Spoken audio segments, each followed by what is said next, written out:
loves KidVid, the other loves cooking. It's the DigiGods. And now, please welcome a guy with a life mate and a guy who's on J-Date, Wade Major and Mark Kaiser. What are you searching for? Deep in the night, a dream. So, before we get into our tribute to the late John Avildsen, Corey, who sent that intro in? That was sent in by Mario Big Ass Mendez. He'll get it. Yeah. Thank you, Mario, as always. So, the reason that I'm playing the theme, the Survivor music from the Karate Kid instead of anything from Rocky is twofold. First of all, I didn't have any tracks from Rocky. Thank you for being honest. And I didn't expect him to pass, man. You know, it's like, it is what it is. But also because I just like the Karate Kid better than Rocky. You do not. Yeah, I do. I actually You're do. just saying that. No, I do. I like the Karate Kid better than Rocky. I don't think Rocky's a very good movie. I was watching it when you came over. Yeah, all right. It's not a very good movie. No, it's a good movie. No, it's not. It's a good movie. Not a good movie. See, what you're thinking is it's not a good movie compared to the other films that were up for Best Picture Correct. that year. Seriously, when you rewatch Bananas and Sylvester Stallone roughs up Woody Allen on the subway, did you imagine that people in whatever that was, 72, 73, whatever year that was, that people right then would stop and look at those two and go, you know what? Those two guys are going to write Best Picture winners in a couple of years. Seriously, could you have imagined that? Could you imagine Yeah. that Those two guys, Best Picture winners. By the end of the decade, 2 Best Pictures will have been written by that guy who has no dialogue in the movie, messing up the little Jewish guy who makes wacky movies that couldn't possibly win any Oscars. And next thing you know, there they are. Life takes funny turns. Or can you imagine? Now, because we talk a lot about how the Oscars are really just a snapshot in time of Yes. what the X number of thousands of Academy members cared Yes. about, thought about, prioritized at that that's all it particular is. moment. Yeah. So it's 1976, Mm-hmm. the bicentennial year. Yeah. You've got Taxi Driver, Yeah. you've got Network, Yeah. and you got Bound for Glory, and you got All the President's Men. But it's the bicentennial year. But it's the bicentennial year, See, and you've got that's it. Rocky, It's and Underdog Rocky. Story, That's it. Downer, triumphant, yet, All-American story. All-American Story, the brilliant, triumphant, yet somehow also a downer ending. And it was the right movie at the right time.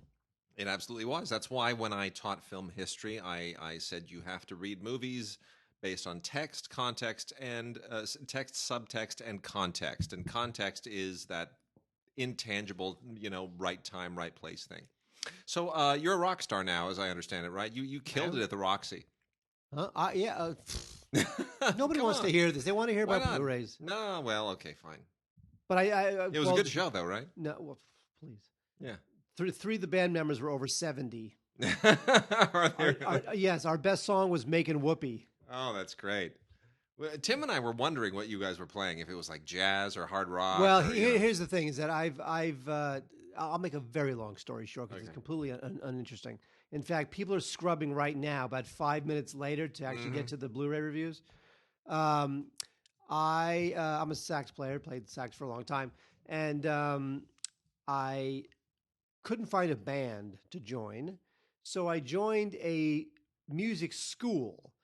And for a fee, they will put half a dozen band members together, total strangers, but there's the drummer and the guitarist and the sax player and the whatever. And they will put you together. They'll give you a teacher because whatever, it's part of what you pay for. And then they will have you pick 5 songs to play. You'll rehearse only those songs for 13 Mondays. And then on the 14th week, you play those 5 songs at a gig. Right. And that's the school. All so it's right. like a semester. Cool. So we played 3 songs because I'm lazy. So 3 songs rehearsed every Monday for 13 weeks. Right. And then the final Saturday, we all played a gig, these 3 songs. Yeah. And it was at the Roxy. Nice. And the Roxy, if you don't know, is a legendary club on the Sunset Strip in Los Angeles. The Doors, Bruce Springsteen, everybody has played the Roxy. It's legend. Nice. But of course, I played Saturday at 1:30 in the afternoon. That's nice. When nobody's there. Do you need a keyboardist? Don't tell me your daughter plays keyboard. No, because I've picked up piano again. Oh, God. I have. We bought a piano, and I've been learning the La La Land book. Oh, God. I've been working at me and Sebastian's theme for the better part of the last 4 weeks. It's been quite exciting. I'm getting very good at it. The last part I'll never get. It's just insane, all of that crazy jazz hand stuff. But you know what else I did? And I have to show you this later on. We put together a mock documentary, a 14-minute mock documentary for my mother-in-law's 80th birthday. And I basically spent, it was a collective effort, my wife and my brother-in-law and my sister-in-law, and everybody was just, everybody was involved. But I spent the better part of pretty much 2.5 straight solid days without sleeping, editing this thing together. And that was a real joy. It came out really well.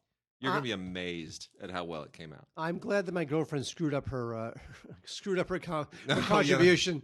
I told her, I said, shoot it in horizontal so it looks like widescreen, and then she sends it and it's vertical. That's okay. It's okay. It's still very, very sweet. Did you use it? Did not use it, but it's going to wind up being part of the extras on the Blu-ray. Okay, fine. Yeah. As long as somebody used it. Yeah, it'll be there. So let's get in onto the first of all, John Avildsen. He's a journeyman guy, but he did some good films. He did. Look, he won an Oscar, and you can argue whether or not it was deserved. But look, he did do some significant films. He did Joe. Remember he did Joe? Karate Kid, for crying out loud. Karate Kid was a. And yes, he did do the underdog thing over and over and over. He did it a number of times. He did it with Rocky. He did it with the Karate Kid. He did it with The Power of One, if you remember that Stephen Dorff thing in South Africa. Dorff? He did it again with not Stand By Me, the thing with Morgan Freeman, Lean on Me. Lean on Me. Lean on Me. Is that right? him? Yeah, he did Lean on Me. What? So he definitely knew that formula, and he did it very well. And that's what he was known for. And he's a little kind of John Badham-like. He wasn't really ever looking to be an auteur. He wasn't looking to be, a big prestige director. He just wanted to make movies that people enjoyed and give them a good time and make sure they were well-made and well-crafted. And that's the school he came from. And he was a good guy. Yes, he was. He was a good guy. Gonna cry now. He is dead now. Yeah. Gonna cry. Okay, that's great. So speaking of, now we're going to get into... John Wick, Chapter 2. I love John Wick, the original. It was cool. Yeah, what did you think of Chapter 2? It's more of the same. Okay, so that's the thing. I don't really know how you do this again other than just up the body count, which they do. It's like Taken. Taken? Who doesn't love Taken? No, I love Taken. It's the greatest. But Taken 2? But where do you take Taken? It's just people just get kidnapped. He's running out of family members to get kidnapped. Taken 6. They took my cousin. They took my cousin's former roommate. I have a set of skills. I won't use many of them because I don't care much about my cousin's roommates, but I will try to find him.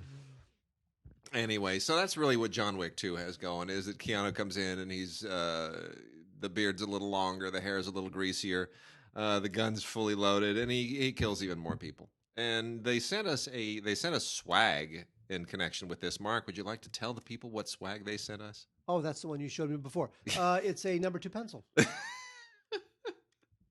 Which factors crucially into the film.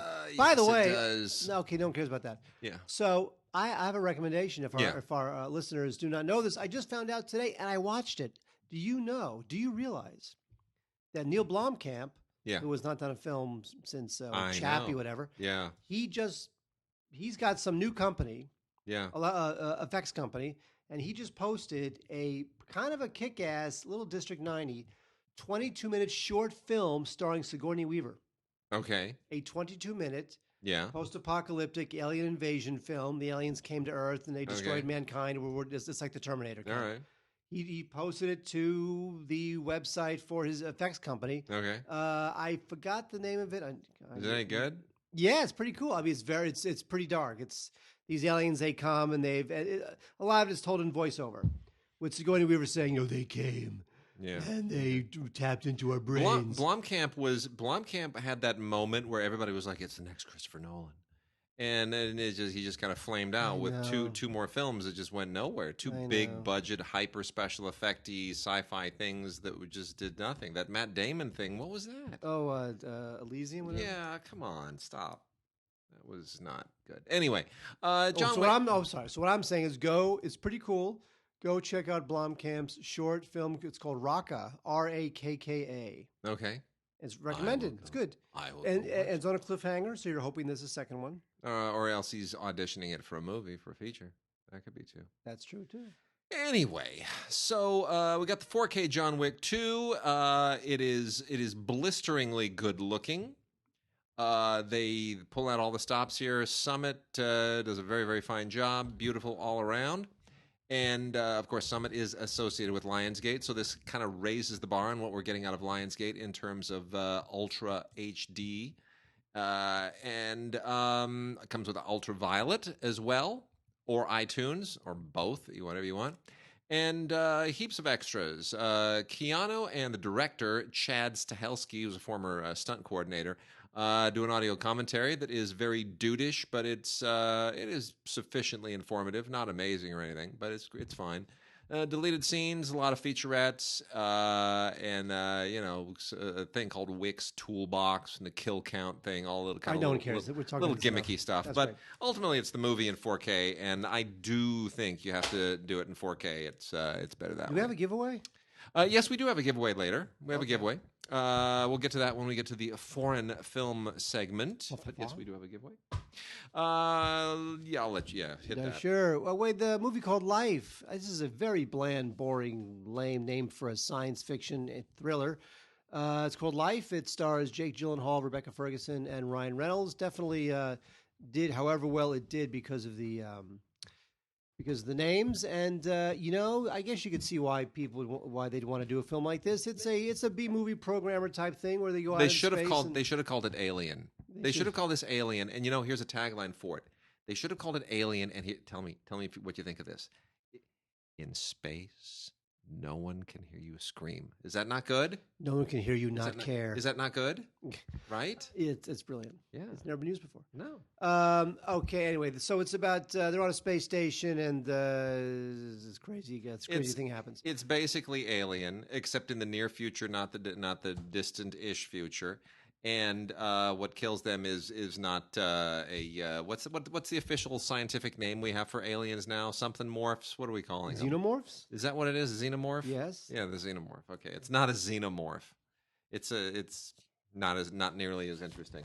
But it's fine. You know what? To me this is a very acceptable Saturday night Redbox rental. It's fine. That's a good way of putting it. I concur. The Lego Batman movie. People are big fans of the Lego Batman movie. I did like the Lego Batman movie. The only thing I'll say about it is that I thought it was very clever at the beginning, and then after a while, it sort of started to wear me down. There's only so much energy and self-referential humor and action that I can handle. Why am I the only person who just does not get the Lego movies? You know what they feel like? They are. It's an odd franchise. It's a bizarre franchise. I truly don't get it. I know everyone's like, oh, it's so clever, it's so funny, but it feels like, you know what it feels like? This is what it feels like. It feels like way too much Robot Chicken with much less interesting animation. That's what it feels like. But I like Robot Chicken. Yeah, but for 90 straight minutes, and it's just a zinger every 15 seconds. It's so rapid fire, and just slow it down. It's just too quippy. It's too quippy. This thing is like super duper quippy, and the thing is that when it's that rapid fire, its batting average is pretty good considering the amount of jokes they pack into it. It's exhausting. It is exhausting.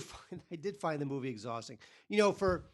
There's a big action packed opening sequence, and I thought, wow, this is great. And then the movie will sort of slow down to a normal pace. Oh no! And then they'll get into the story and they'll do some wacky stuff. That was the slow part. That was the slow part. Yeah, that's the slow part. And I get it. It's self-referential and meta and bling blang, but I just felt it was too exhausting for me. T2 Train Spotting, not to be confused with T2 Terminator 2. How do you know? So here we are, practically a generation later, and they made another Train Spotting. Now, you can ask yourself why, and they do basically bring back just about the whole cast, except people who died in the first one. But it's Danny Boyle and John Hodge, and it's based on a book written by Irvine Welsh, which was, in fact, a sequel to Trainspotting. So it's not like they thought, let's just pillage our movie. Welsh actually did, go back and revisit these characters. So there is some artistic justification to this. Now, I know a lot of people love Trainspotting. Did you see this, by the way? Did you see it? I was looking forward to it and then didn't see it. Okay. So I like this better than the original Trainspotting. But that doesn't say much because I wasn't really a fan of the original Trainspotting. I got why it was a big deal, especially in the UK. Wasn't really a thing to me. I sort of respected it more than I liked it. This I don't love, but this is more my speed. And, everybody's middle-aged and, where have they gone? What's become of them? And Ewan McGregor, of course, took off with the money. And that sort of is the impetus for everything here, is that he absconded with everybody's money at the end of the first one. And now he's back to sort of make amends. And have things changed or have they not changed? And, Robert Carlyle as Begbie is just as insane as he was before. He's in prison now and he wants to get out. He wants to make a break for it. And so, it feels like, they want to introduce us to these characters where they are, but they still have to have one foot in the past so that we still revel in the things that we fell in love with. We don't want them to have changed too much. And I think that's kind of the weakness of it, is that it has one foot in the past and one foot in the present, and it kind of doesn't want to let go of either one for fear that we might be disappointed. And the result is it doesn't really take any chances, whereas the original film took a lot of chances. But that said, I still like the human element to it. It's not going to... So if I sound really ambivalent, I am. I think people who love the first one will probably be disappointed by this. I think people who didn't care for the first one will like this more, but I don't think anybody's going to love it. So that said, lots of deleted scenes, lots of extras here. The commentary with Danny Boyle and John Hodge is very interesting. There's even a cast and Danny Boyle conversation, which is very interesting. And that's it. Ultraviolet. It's there you go. Make up your own minds. Yes, I will. Don't tell me what to think, Wade. I'm a big fan of Gore Verbinski. I admit it. Love Rango. I love The Weatherman. He's kind of stalled, though. He's kind of stalled, though, and A Cure for Wellness does not help. No. So this is a movie about here's the thing. It stars what's his name, Dane DeHaan, who I don't understand. He was the kid in the Spider-Man movie. I don't get him. Jason Isaacs and Mia Goth. It's about this. He's this young executive, and there's this company CEO, and he's checked himself into this very elaborate, secretive retreat, this wellness center. Mm-hmm. And so this young executive has to go get the CEO and bring him back. Yeah. And the problem with the movie is that, and Verbinski is a visualist. There's no doubt about it. But it's just too tricked out. The thing is it's overproduced and underthought out, and it's just beyond silly. Yeah. It's too bad. Again, it's one of those, Saturday night Redbox rentals where if there's nothing else, you can look at pretty pictures and say, what the hell? The thing's 2.5 hours long. I know. That's ridiculous. Yeah. Yeah, well, there you go. It's your fault. So Wilson, Woody Harrelson continues to pick really interesting material, even if it's not entirely successful. And, I go back and forth on Wilson. The comedy doesn't really quite hit the right tone here, but I give him props for doing this. Wilson, this is one of those movies about, they never make these about women who are like this. They're always men who are misfits and bad-mannered and schlubby and temperamental, and, they got lots of whole bottle-up issues, and how do we just cope with life? He's just the local curmudgeon. It's usually Bill Murray playing these kinds of guys.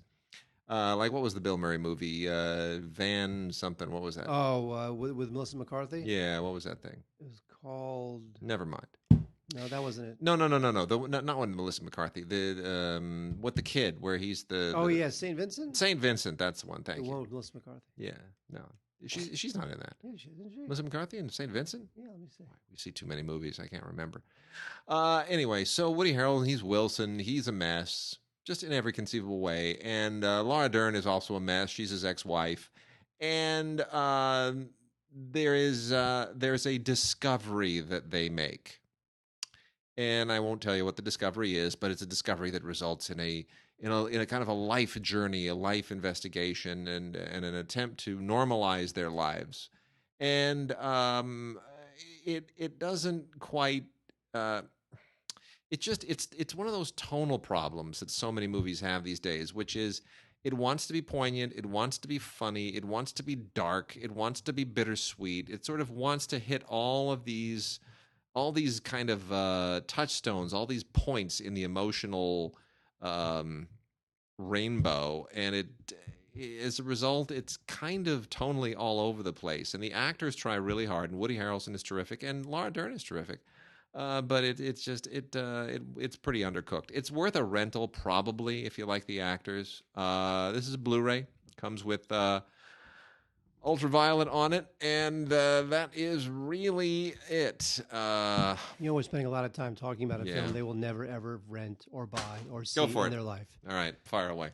Speaking of which, Don't Knock Twice is great if you love Candyman or Oculus or Insidious or 1,000 other of these sorts of films. The only thing good about this is that it stars Lucy Boynton, who is in Sing Street. I love her.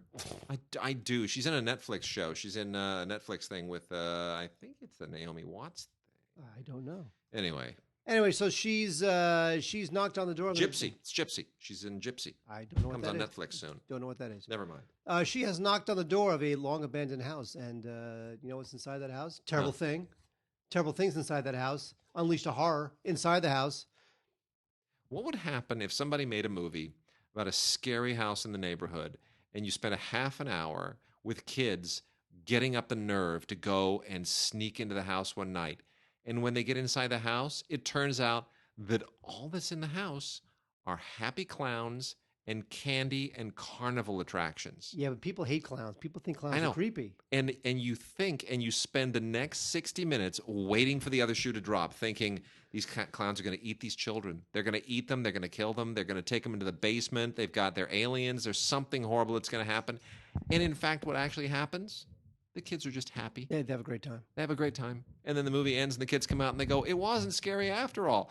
And then all the children all around, it becomes the happiest place in the neighborhood. Would that work? Shall I pitch it? Blumhouse, right? Blumhouse. That's it. That's where it is. Or how about Blomkamp? Give that to Neil Blomkamp. All-nighter. Oh, my gosh. What is wrong with people? Mark, what is wrong with people? What is wrong with people? People are stupid. Okay, J.K. Simmons must have done this as a favor to somebody. And Emil Hirsch, I don't know what's going on. He was riding the crest, and now he's making all these quickie B-movie deals. Okay, so J.K. Simmons, oh man, I'm just... I know what street he lives on. I'm drained even just thinking about this movie all over again. I just said I know what street he lives on. Okay, so here's the thing. Aren't you happy for me that I know what street he lives on? Yeah, that's fantastic. Okay, so here's the deal. J.K. Simmons is the father. Emil Hirsch is the boyfriend. They meet in the very first scene, right? He's all nervous. Hang on, wait. Let me settle in for a long, boring story. Okay. So Emil Hirsch, first scene. Emil Hirsch dating a girl, nervous about meeting her dad, J.K. Simmons, right? He's the tough dad, and Emil Hirsch is the artsy boyfriend, right? Okay, so instant generational clash. Flash forward, he's broken up with the girl. J.K. Simmons comes into town, can't track down his daughter. Where is she? And next thing, oh my gosh, Mark, you're going to love this. So the mismatched buddy combo of the ex-boyfriend and the dad, they can't get along. They have this horrible night trying to track down the girl. And all kinds of bad things happen to them. And it's funny. Like After Hours. Yeah, it's funny because they're mismatched and they can't really get along. And at one point, J.K. Simmons is, because he's like so buttoned up, but he winds up having to wear like this tight pink T-shirt, and you see that he's like a really ripped older dude, and it's really funny. Don't tell me at the end they wind up liking each other. Yeah, they learn all kinds of life lessons from each other. It's fantastic. By the way, speaking of J.K. Simmons and Anna Kendrick, who was in this film called Table 19. What was up with The Accountant? Did you see The Accountant with Ben Affleck? Yeah, what about it? I watched that the other night, and it has It- Come by, in and out. It Done. has Anna Kendrick and J.K. Simmons in it. Yeah. That thing is a mess. Yeah. The only first of all, she's horribly miscast. She's just like Anna Kendrick, who is adorable, whatever, but she's like this mousy kind of rom-com silly comedy girl who does not deserve to be in like The Accountant, like this deep, heavy, brooding thing. Mm-hmm. The only thing I'll say about it, and this is probably Ben Affleck, although Gavin O'Connor directed it, is that I do like the fact that it was very violent. Like when Ben Affleck shoots somebody, he shoots them in the head, and then as he walks by them, he shoots them in the head again, just to make sure. And he does that the whole movie. Because that's what autistic people do. They're dangerous. This one is. Yeah. Anyway, Table 19 is a movie that's. You see, you were about to say something, and I interrupted you because I wanted to talk about Table 19. Okay. Table 19 is stupid. Okay. Table 19. It's about there's a wedding party and all the crazy people come to the wedding, and it's got a whole lot of gags, and not a lot of them are all that funny. This would have been great as like a sitcom, I guess, or some sort of 4-part 30-minute Netflix show. So I would definitely pass on this. Maybe for a bachelorette party or something, might be good. But it's just it's just wafer thin, not that funny. 6 actors, including Lisa Kudrow and Craig Robinson, who I love. Craig Robinson, guy's hilarious. That I've seen in much better things. It tries to switch on the comedy. It tries to switch the drama on, and the comedy is so bad that the drama doesn't work either, and just the whole thing is just ridiculous.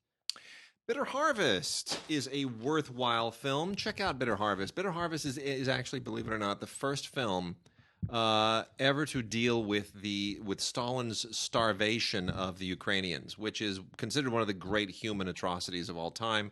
Everyone knows the Armenian genocide. We know the Holocaust. Nobody really talks about the Ukrainians, and it is a horrific moment in history when Stalin basically just pulled the plug and decided we're just going to force these people to submit themselves to my will by starving them out, and millions died. It was absolutely horrible. Bitter Harvest is actually the first film ever to deal with that entire ugly episode, and bravo for doing it. Our good friend Mark Sanderson, very, very dear friend of mine from high school and film school, whom we have interviewed on this show in the past, and who last was a guest here talking about his book on screenwriting. Mark Sanderson was an advisor on this film, and yeah, he was, and had quite a great experience doing it.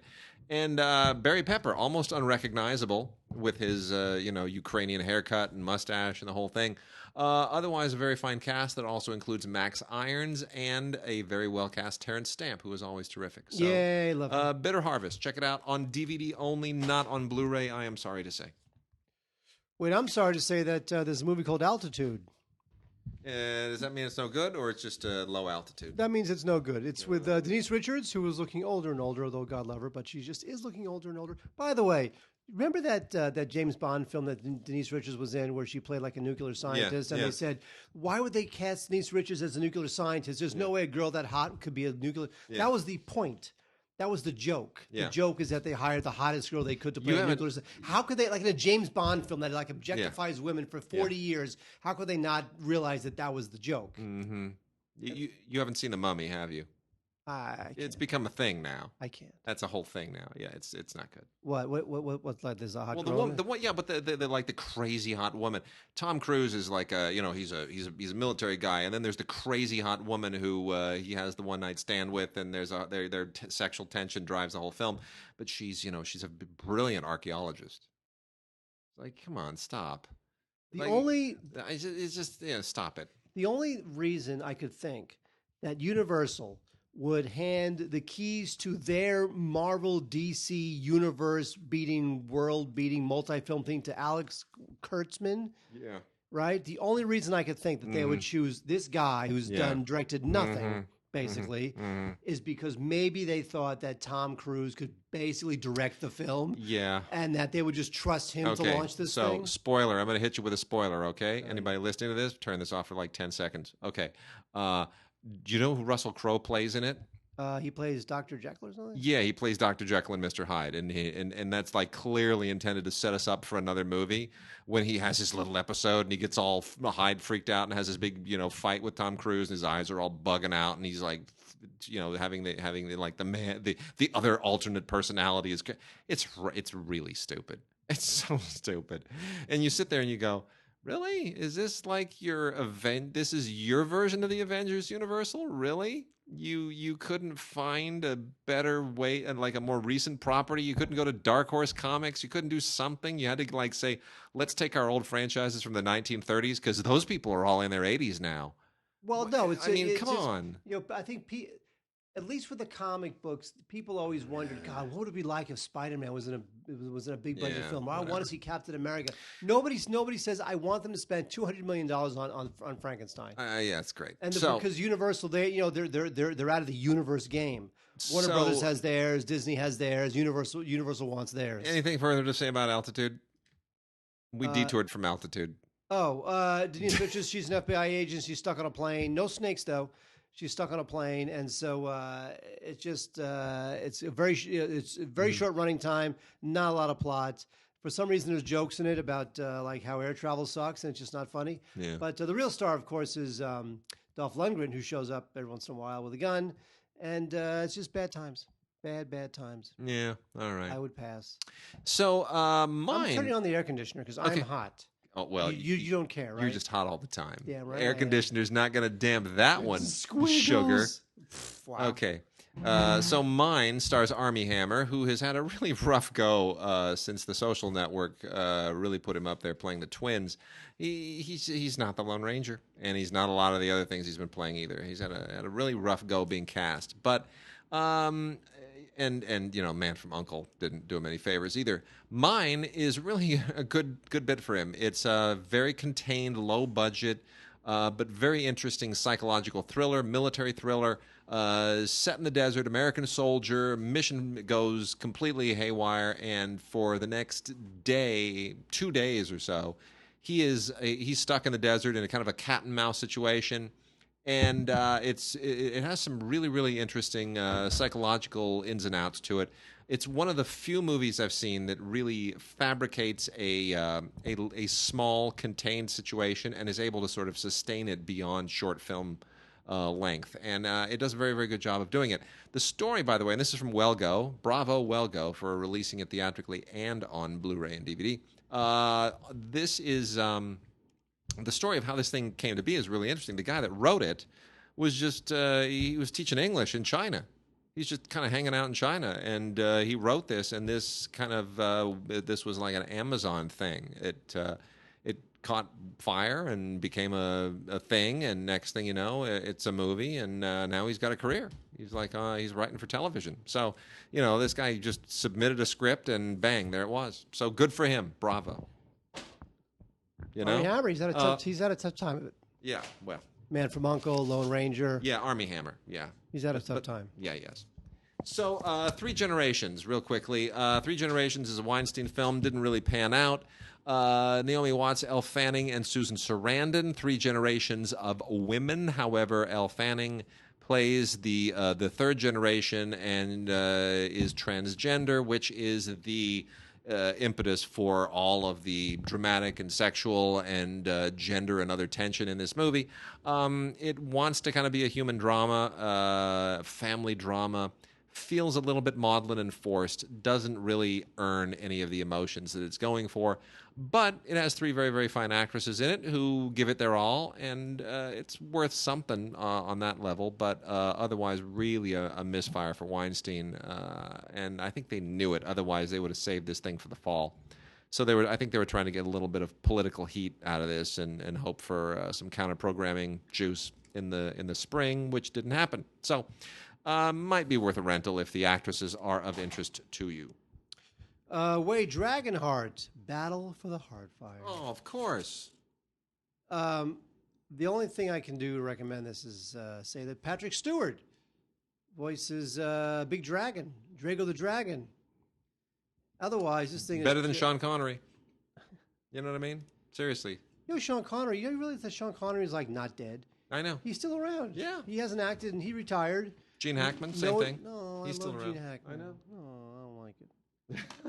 He was my favorite. I know. Anyway, this thing is it's funny. This thing looks terrible. I mean, the transfer is fine, but it was photographed digitally, and it's just one of those very digital looking, almost like telenovela looking films. Yeah, it's just not a very good film ultimately. But yeah, it has nobody in it that you would care about. It has Patrick Stewart, who probably has a VO booth in his home, and he went in his pajamas to his VO booth in his home and recorded his role, and then took the money. Otherwise, pass on Dragonheart. Silly little romantic comedy. It's inoffensive. It's not great. It's not terrible. It just kind of is. It's called Everybody Loves Somebody. How's that for a title? So Carla Souza, who's like kind of a thing on television, she stars as a woman, goes to a wedding in Mexico, and winds up in a, kind of a bizarre moment where she has to. It's like a weird love triangle thing. How do I'm torn between two lovers, feeling like a thing. Anyway, it's cute-ish. Otherwise, it has too much of a. It smacks too much of being derivative of what's her name, the Big Fat Greek Wedding thing. Yeah. Big Her. Fat, Yeah. Yeah. Devaros. Yeah. Devuvu. Yeah, it's one of her movies. Well, except she's not in it. She didn't write it, and she had nothing to do with it. But her Other than that, it's exactly the her same. aura is all over this thing. It feels entirely like that. Walmart exclusive, Showing Roots, is an otherwise forgettable movie with some very, very good performances in it. Set in 1977, and the Showing Roots means it's referencing the television show, because in 1977, Roots is on television. And this is about how Roots, having been on television, inspires a couple of women to try to change the mindset of the town that they live in the South, and it winds up being a little bit undercooked. It's nice. Cicely Tyson shows up in this thing, which is nice. You don't see her in stuff much anymore. But otherwise, you're watching this really just for the performances from Uzo Aduba, from Orange is the New Black, and Maggie Grace, who was on Taken, in Taken, the Liam Neeson thing we mentioned previously, who's unrecognizable with her, fancy 1977 hairdo. But otherwise, really, you're just watching it for the actresses, and it doesn't really, it's not the big civil rights thing that it means to be. And then this beautiful fantastic is, a better film than I think it probably thought it was originally. Some very, very good performances in this thing, especially from Jessica Brown Findlay of Downton Abbey fame, who I just absolutely adore, and Jeremy Irvine, who's terrific. Tom Wilkinson also shows up, and he's always, always really, really good. This it takes place in a garden in London, and it's. I don't want to compare it to that Zoo movie with Matt Damon. Because that movie sucked, but it kind of has a similar vibe, except this one actually sort of works. And the idea is that this garden is kind of a metaphor for their lives and how they care for the garden and what the trajectory of the garden and how it affects the people involved in this very, very interesting little dramatic web. So don't want to give too much away. Simon Abu is the writer-director. Not familiar with him. Samuel Goldwyn released this. And if you like Jeremy Irvine, and especially if you like Jessica Brown Findlay, you're going to like this. Oh, I love Jessica Brown Findlay. Yeah. Never heard of her. Mm-hmm. Alone in Berlin stars three terrific actors. Brendan Gleeson, Emma Thompson, and Daniel Bruhl. It's a World War II story. Brendan Gleeson and Emma Thompson, they play a family living in Berlin in 1940. They're riding out the war, hoping just to get through it. But when their son is killed, they decide on a little act of defiance that attracts the attention of Daniel Bruhl, who plays a police inspector. I had mixed feelings about this film. I thought that it was very well-meaning, and it's an interesting story. It's a little bloodless and a little bit staid, and you feel as if it's almost very British. Everybody's just it's ever so tragic, isn't it? The thing with British films is that instead of crying and telling us big emotional speeches and going for tears, it's just Ever so tragic. Yeah. Our son is dead. Ever so tragic. Stiff upper lip. You know Stiff that. upper lip then. Yep. Stiff upper So lip. I think it could have used I think it needed to get up on its feet a little bit. But again, good story. I love Brendan Gleeson. He's great. And Emma Thompson, of course, is always a treasure. So I would, and the story is good. So I would definitely, if you're interested in World War II stuff, check out Alone in Berlin. Groovy. Outstanding. So really quickly, we had a couple of listener mail things I wanted to get to. No, we haven't done a Vox box in forever. You know what? We need to solicit that. Send your Vox boxes in. We missed the Vox boxes. We've just been it's been since before the holidays and whatnot. So gods@digigods.com. Gods@digigods.com. So first off, we had an email from Patrick Asa. Who said, I'm looking through the Kino Classics, and I'm trying to decide between the DVD version and the Blue. Do you know if Kino's policy with the Classics line is to include the special features on both formats? Some of their own descriptions don't include any. Amazon site does.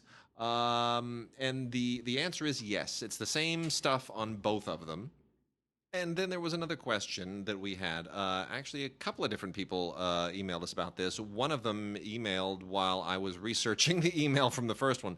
So, and the question was with respect to Where the Buffalo Roam, which Shout has released as a Shout Select, a special edition on Blu-ray. And the question was, is the original DVD release of Where the Buffalo Roam stripped out a lot of the original music because there were rights issues. It's the old, Parker Lewis Can't Lose, China Beach, that thing.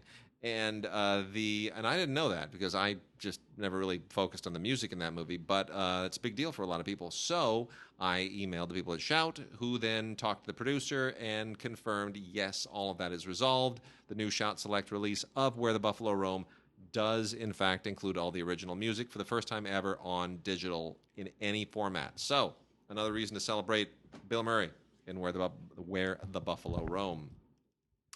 Mark, let's talk about some classic movie stuff. Well, let's do that, Wade. Let's what do you do that. say? Let's do that. So first, I'm going to mention some Warner stuff. We have Warner Archive here. Sam Peckinpah's The Ballad of Cable Hogue is out in a Warner Archive Blu-ray. Absolutely terrific. This is classic Peckinpah, vintage Peckinpah. If you like The Wild Bunch, you're absolutely going to love this. This is right in that same sweet spot, 1970, right when all the westerns are sort of turning, and Peckinpah is really crucial to changing the whole the tapestry, the sensibility of the western at that point in time.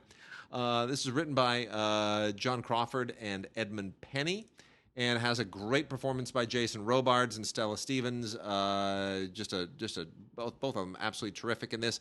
Commentary by Nick Redman, Paul Sador, Garner Simmons, and David Weddle, which is interesting. David Weddle I've met, a great journalist and screenwriter. He actually sat next to me one year at the LAFCA dinner. And Nick Redman, of course, is one of the principals of Twilight Time, and does a lot of their commentaries as well. So it's terrific to have all of them sharing their Peckinpah expertise here. Really, really great commentary. And then there's also a featurette, and pays lovely homage to Stella Stevens. And it's a great movie. I mean, it's a really, really great, just a terrific, gritty, gutsy Western. And then also on Blu-ray from the Warner Archives, one that was really a big deal when I was a kid, the Gumball Rally. I love the Gumball Rally. Wasn't that a lot of fun? Gumball Rally. The Gumball Rally and the Cannonball Run, which Yes. they're redoing Cannonball Run. I know. Probably without Jackie Chan, who was Japanese in the original one, by the way, which is just horrendous. But the Gumball Rally actually is a better film than the Cannonball Run films. And this is when, everything was kind of segueing from the late 60s. You had The Great Race, and we talked about this last week, Tim and I, The Amazing Men and Their Flying Machines, Jaunty Jalopies, and all the race movies, and Great Race, and, even Wacky Races, Penelope Pit Stop, and all this stuff. There's a lot of race. 2000. The Death Race movies, sure enough, yes. And the Cannonball Run and Gumball Rally sort of, and, you could even say that Mad, Mad, Mad, Mad World slots right in there with all of that. There was a lot of that frenetic racing around and throwing all-star casts into it. The big bus, you could even argue, was part of that. I love the big Yeah, so this is one of those movies. A young Gary Busey is very entertaining in this, and it's a lot of fun. Michael Sarrazin, who sort of disappeared from the movie star scene by the end of the 70s, he was nowhere. He, of course, was a big cheese in this movie, and it does very, very well in it. Leon Kapitanos, terrific screenplay. Kapitanos, of course, was a big deal at the time. Also worked with Paul Mazursky and a lot of other great directors. And Raul Julia, gotta love Raul Julia. He's in this too. So late great Raul Julia. Yeah, so that's a great Blu-ray blast from the past. And then John Waters' Pink Flamingos 25th anniversary edition out in a DVD-R, manufacturer on demand, not Blu-ray. And what I find interesting about Pink Flamingos is Pink Flamingos has always been unrated. No longer. It is now rated NC-17. What? You know what? This is unacceptable. What? It should be on Blu-ray. I know. It should be a definitive Blu-ray release. Yes, there should, but it is now rated NC-17. I'm going to go out on a limb and say you're not going to find Warner Brothers or anybody else all that willing to invest in a Blu-ray of an NC-17 rated movie. Just saying. Even if they give it to the cheapest transfer monkey out there. Yeah, still. I mean, it's bad. But I find that interesting that they actually went and got it rated, and I'm assuming that was precipitated by some business decisions. They had to get it in somewhere. So anyway. Wait, let me tell you something. Yes, sir. There was a book. Sure. The book was called Thieves Like Us. Uh-huh. Now, you might recall, Robert Altman made a movie called Thieves Like Us. Very good movie, right? Nothing to do with one you're going to talk about. Same, or is it? Same source book. Oh, is it really? Yes. Really? Yes. The Robert Altman in this same, the Edward Anderson 1937 novel Thieves Like Us made into the memorable Altman film, also made into, by Nicholas Ray's first film, They Live by Night. They Live by Night. Yeah. With Farley Granger. Criterion Blu-ray. Doing it again. Yep. 2K restoration, hoping for a 4K, but 2K restoration.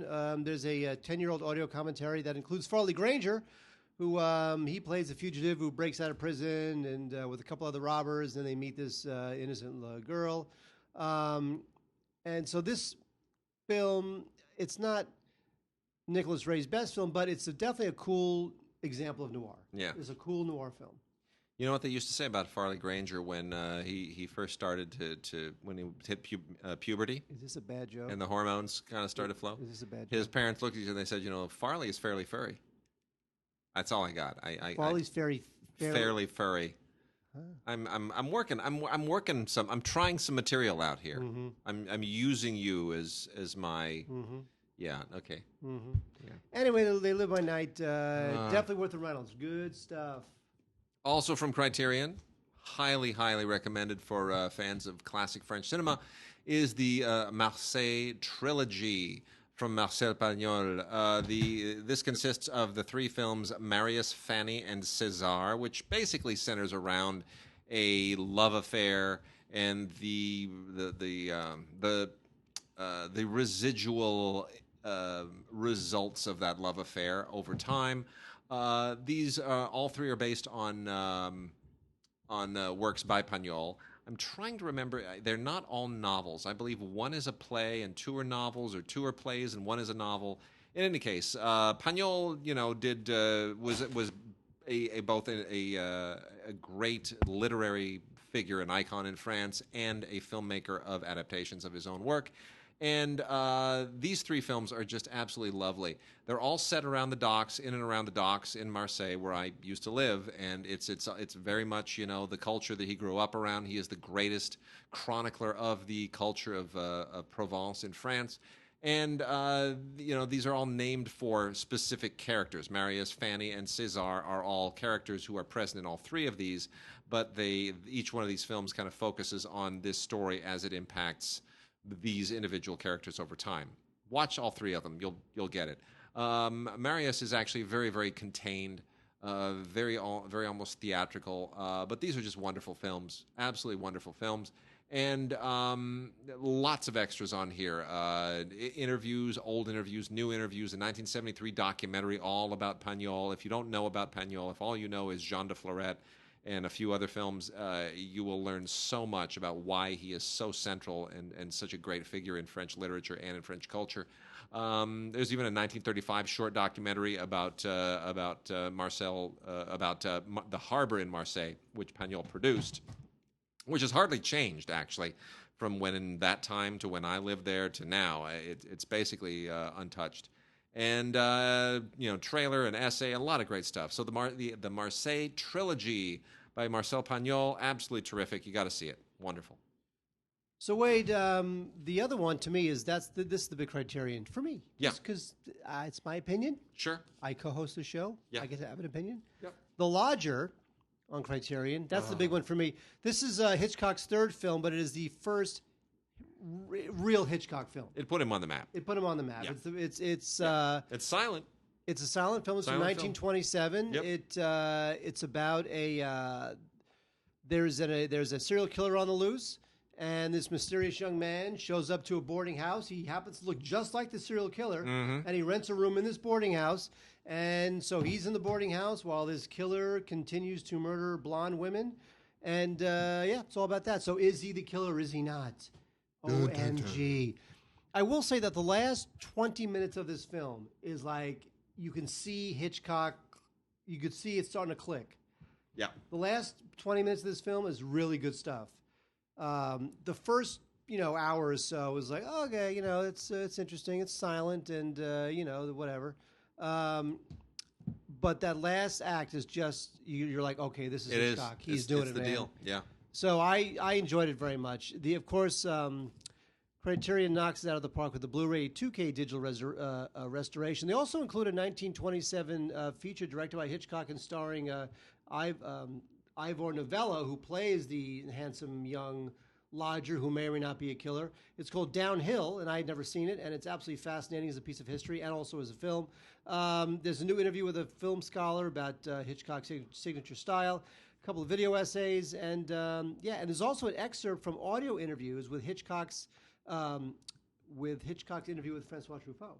Fantastic. Now, of course, the Truffaut-Hitchcock interviews are legend. The book about him. Truffaut wrote a book about him. There was also, a documentary also a about documentary, which is great. So here we have some audio excerpts from that, and it's good stuff. So The Lodger, I would definitely check this out. This is good stuff, man. The Lodger, this is Hitchcock figuring it out. This is the first real Hitchcock film, although it was his third. All right, I am going to crank through a little bit of foreign stuff here. Here is our giveaway. We're giving away 4 of these, so go ahead and hit us with your emails to gods@digigods.com.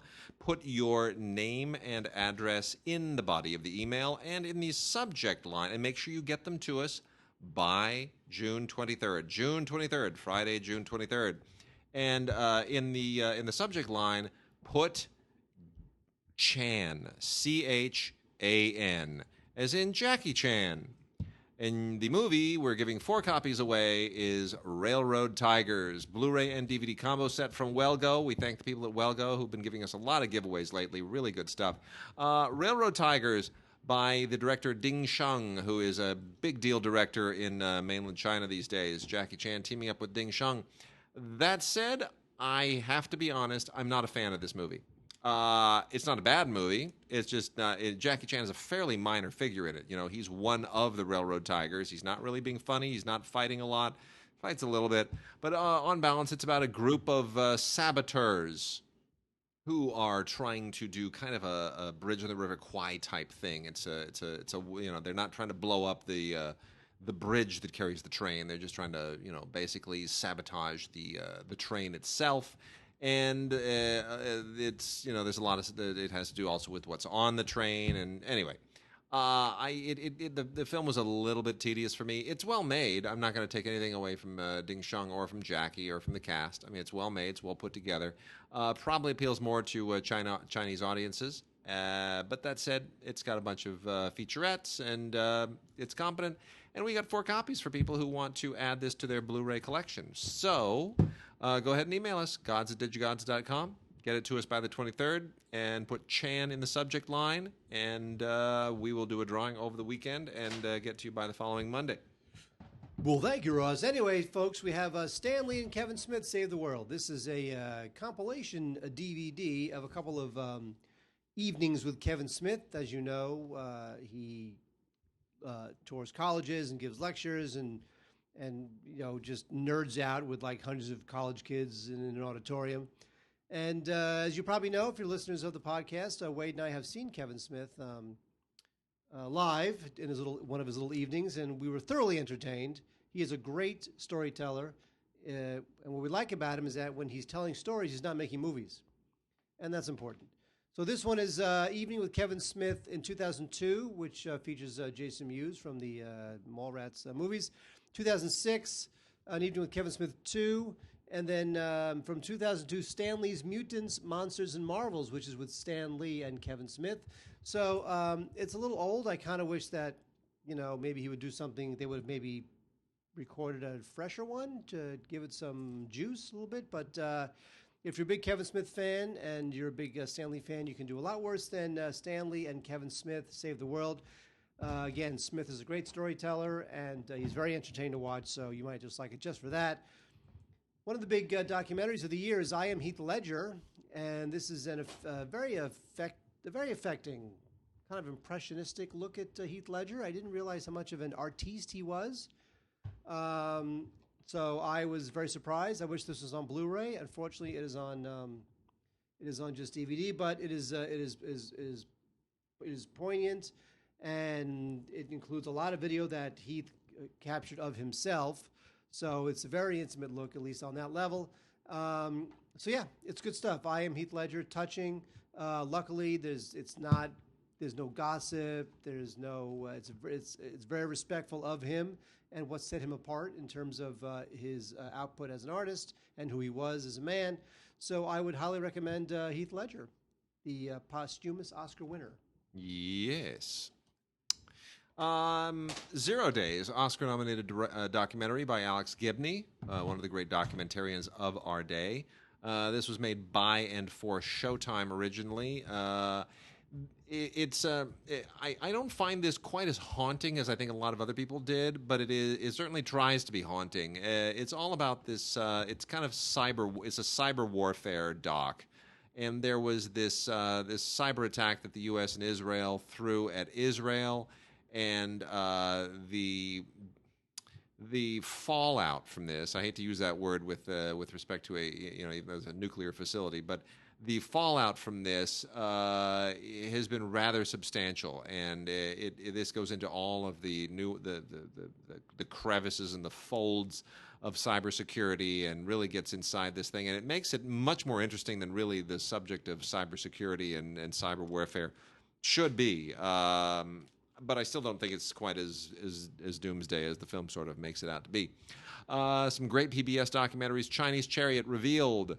You know what? The Chinese had chariots too. This is an installment of Nova. And Nova? That was Charlton Heston's girlfriend in Planet of the Apes. Yes, it was. I'm seeing Planet of the Apes next week. I know. I can't go. I'm taking Mark Sanderson. We're going to go. We just talked about him today. I'm taking him. We're going to go. Which one? The Monday? It's Monday or Wednesday? It's the Wednesday morning one.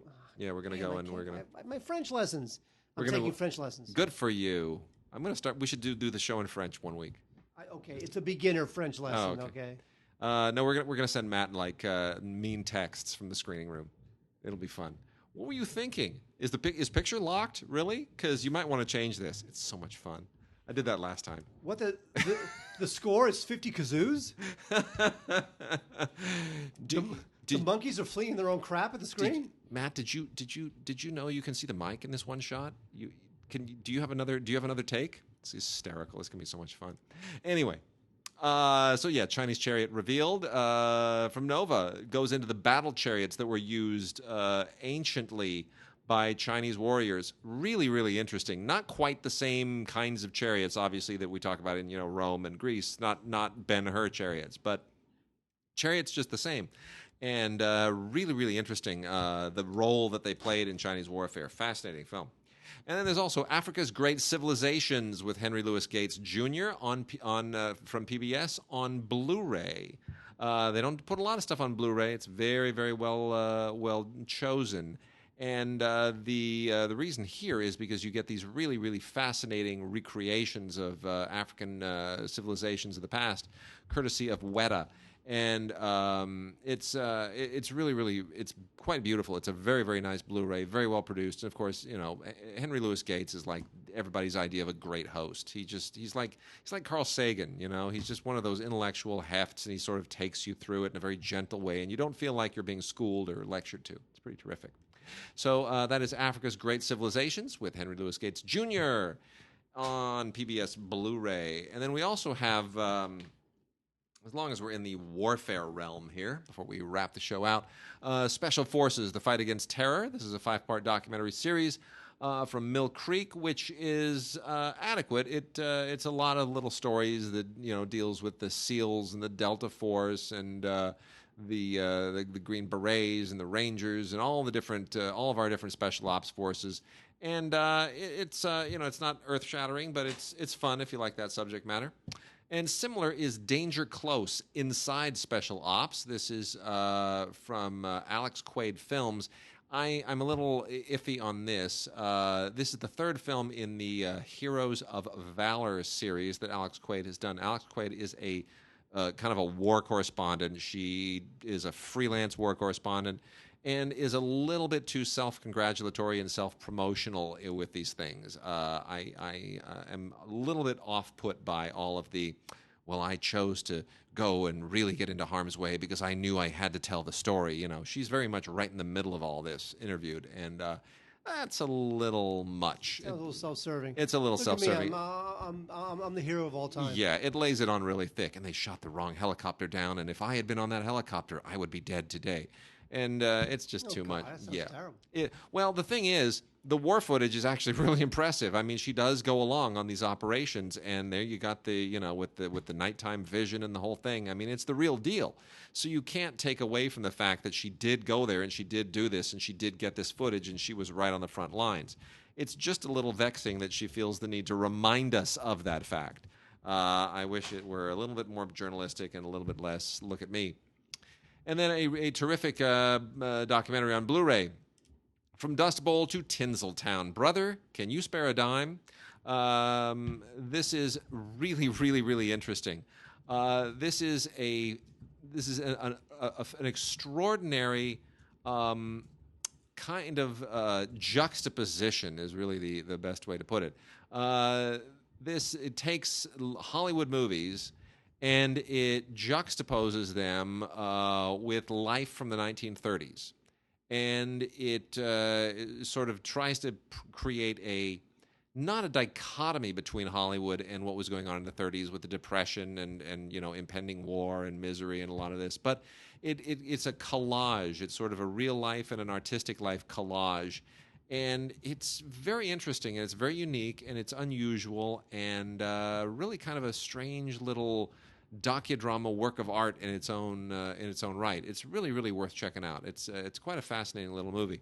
And that is from the Sprocket Vault, and it also includes an hour of Pathé newsreels from the 1930s. So terrific. The movie's called From Dust Bowl to Tinseltown. Brother, Can You Spare a Dime? Definitely worth checking out.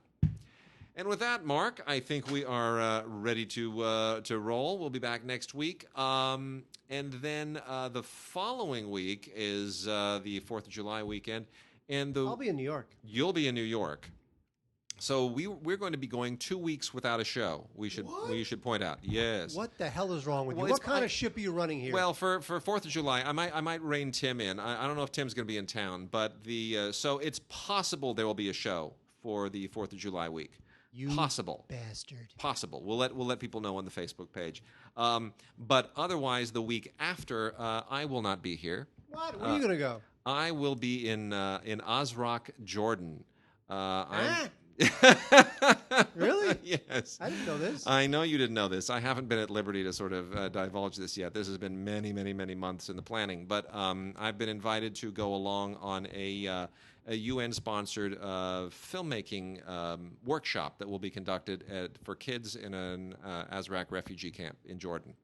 Are you one of the kids or one of the teachers? I'm one of the teachers. How'd you get involved with that? It's a long story. I will relay it when I get back. But that is very strange. Are they paying you for this? No, it's something I was invited to be a part of. Because you are a nice person, or because you have taught before? Because it's an opportunity that came my way. I will explain all of this at a future point. But in any case, I'm joining a collection of some very interesting people. why do you have to go all the way there to teach kids about filmmaking? Can't you teach them about filmmaking here? But they're refugee kids. What the hell they know? They're goddamn refugee kids. They're not going to make a movie. They're refugee kids. The UN is buying them red cameras. They each got a red camera. No. Idiots. They're getting iPads. They're getting iPads, and they're getting software and stuff like that. They're going to bang their head against it. What the hell is this? No. Like, what the hell is? What is this thing? Stop.